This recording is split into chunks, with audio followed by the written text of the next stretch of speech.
All right, all right, all right. We are back at it again. As you guys can see, I like to apply my product directly at the scalp.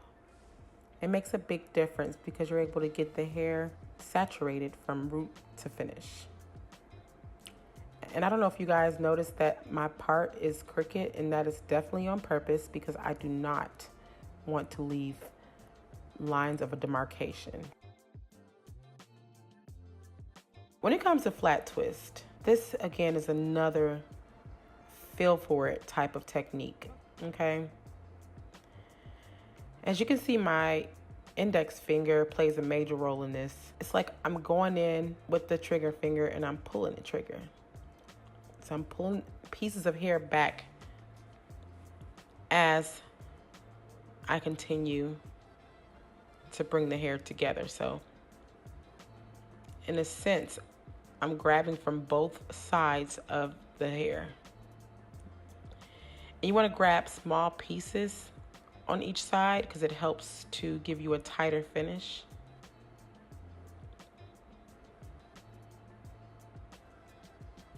And as you can see, when I get towards the end, I want to tighten my grip because typically at the end is where more hair is versus the top. So you want to kind of, put more tension in that area.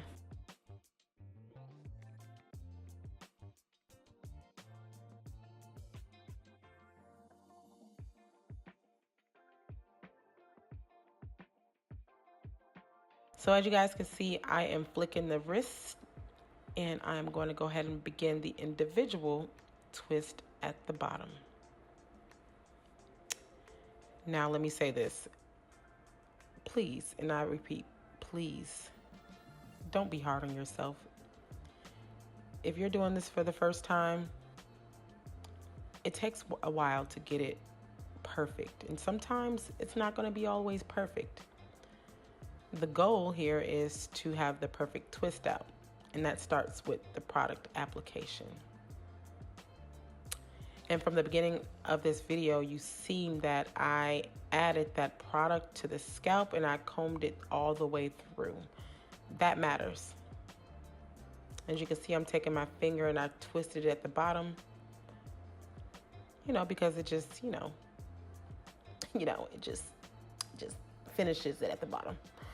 And as you can see, I'm gonna go ahead and twist that hair up all the way to the scalp, leaving no room.